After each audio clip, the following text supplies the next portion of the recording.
Good day mga idol. Hello sa mga Honda EDB 160 user dyan. Ito dini-IY ko to backlas tong ano nito. Yung puan niya para makita ko yung sitwasyon ng yung busing dito. Ito yun oh. Ito yung nangyari sa akin oh, ito. Wala na. Lapat na sa bakal yan oh.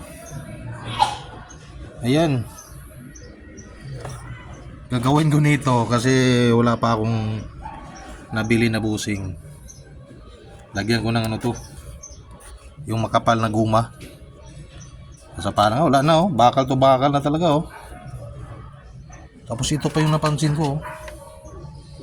Ito nakatayo pala to. Pag napasukan to ng tubig kasi baka kakalawangin yung terminal na to, ito oh. Ewan ko lang sa inyong EDB nyo kung ganito pa rin.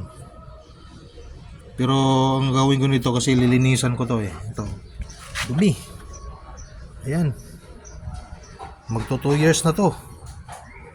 Ay araw-araw ko to ginagamit kasi bilang MC taxi rider, ginagamit ko to araw-araw. Maliban lang sa linggo hindi ko nagbiyahe kaya itong ginagawa ko ngayon.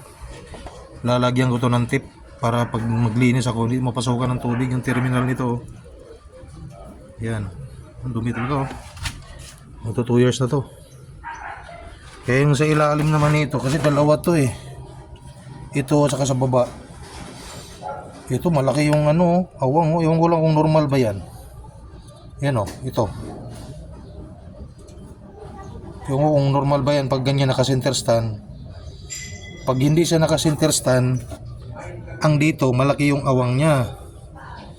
Pag halimbawa gagamitin mo na, kaya pala lumalagatok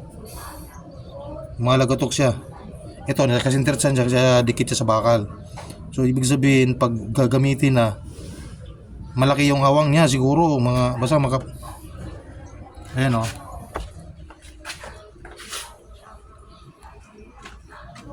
Ano ko to?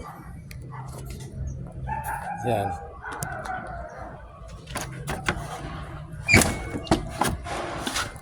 Ayan oh. Ayan yung distansya niya oh. Pag gagamitin na hindi siya naka center stand. Oh, di ba?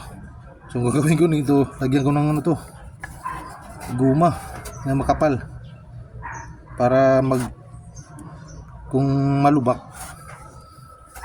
Kasi wala pa akong pamalit eh. Ayan oh. Wala pa akong pamalit. Kaya kailangan ko na gagawin to ng paraan to. Oh, ito, pag gamitin ito, hindi naman sa baba. Ito, hindi maklaro. Oh, malaki yung awang niya, ito. Ito. Oh, malaki yung awang ito.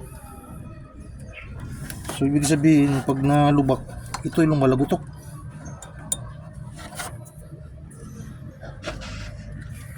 Yan.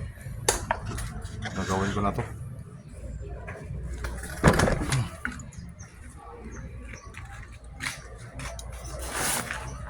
No? Tayong gagawa para malaman natin yung ano, diferensya niya. Kasi yung Honda Beat ko ako na naglilinis itong throttle body. Ang ginawa ko lang manual reset eh. Pero ito hindi pa to nabuksan. Okay. Okay, malinis na siya oh. Ayan. Wala na mga dumi. Linis na. Ang ginawa ko naman sa rubber dito, ayan ang ginawa ko, nilagyan ko ng kalso. Hindi pa dumating yung order ko eh. Itong dalawa na ito tsaka yung sa ilalim hindi pa dumating kaya sinubukan ko muna to. Yung makapal na ano, ng interior, dinubli ko lang para ano siya, para malalaman ko kung kakaldag ba ng siya ulit o hindi. Ayan, kakabit ko na tong ano, yung cover niya sa upuan.